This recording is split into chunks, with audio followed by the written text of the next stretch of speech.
भुरग्यांनो, आयज आमी नवी कविता शिकया आणि कवितेचे नाव आसा धर्तरेचो पूत. पयलीं आमी कविता वाचत वाचत ताचो अर्थ बी समजून घेवया. ह्या चित्रांत आमकां शेतकामती दिसता. शेतकामती जो शेत रोयता, धान्य पिकयता आनी आमकां अन्न मेळोवन दिता, ताका धर्तरेचो पुतूय म्हणटात. कित्याक तर ह्या धर्तरेर तो शेत पिकयता. धर्तरेचो पूत हांव, राम गो म्हजें नांव. तो आपल्या ह्या भुंयेचो, ह्या धर्तरेचो पूत मानता आनी ताचें नांव जावन आसा राम गो. चुडटांची खोप ल्हान, पाड्डे म्हजो गांव.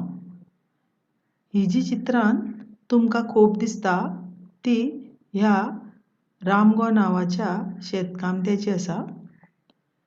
ही ल्हान आसा आनी ती चुडटांनी धांपिल्ली आसा आनी ताचे गांवचें नांव आसा पाड्डे.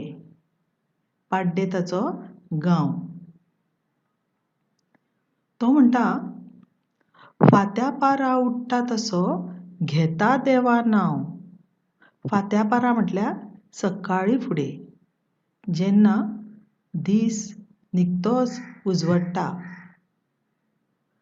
अशा वेळार तो उठ्ठा, बेगीन उठ्ठा आनी सगळ्यान पयलीं काम करता तें म्हळ्यार तो देवाचें नांव घेता, देवाक भजता, देवाची प्रार्थना करता आनी ह्या प्रार्थनेंत तो देवाक विनयता.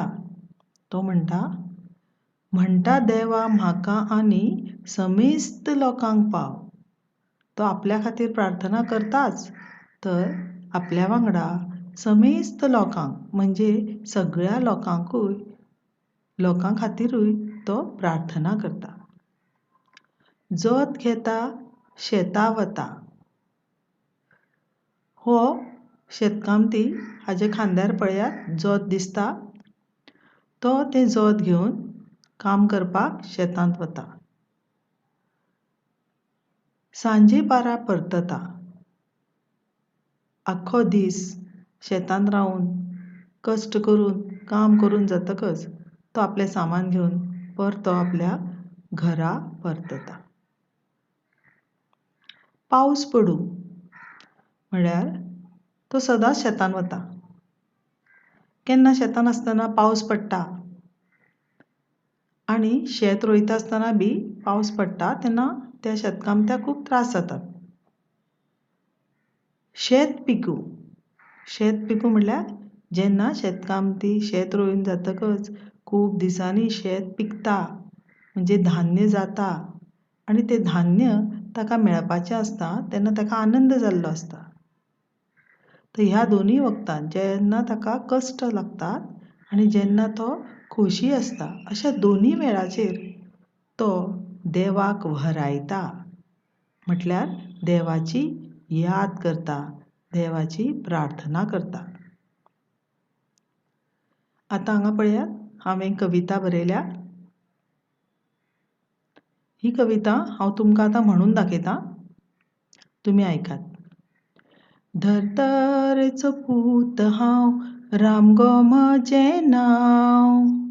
चुडटाची खोप ल्हान, पाड्डे म्हजो गांव. ला ला ला ला ला ला. धर्तरेचो पूत हांव, राम गो म्हजें नांव. चुडटाची खोप ल्हान, पाड्डे म्हजो गांव. ला ला ला ला ला ला. फात्या पारा उठ्ठा तसो घेता देवा नांव. म्हणटा देवा म्हाका आनी समेस्त लोकांक पाव. फात्या पारा उठ्ठा तसो घेता देवा नांव. म्हणटा देवा म्हाका आनी समेस्त लोकांक पाव. धर्तरेचो पूत हांव, राम गो म्हजें नांव. चुट्टाची खोपलान पाड्डे म्हज गांव. ला ला ला ला ला ला. झोत घेता शेता वता सांजे पारा परतता. पाऊस पडू शेत पिकू देवाक वरायता. झोत घेता शेता वता सांजे पारा परतता. पाऊस पडू शेत पिकू देवाक वरायता. धरतरच पूत हांव राम गो म्हजें नांव. चुट्टाची खोपलान पाड्डे म्हजो गांव. ला ला ला ला ला ला. बरें तर भुरग्यांनो, आता ही कविता परतून परतून आयकून तुम्ही गावपाक शिकात. देव बरें करूं.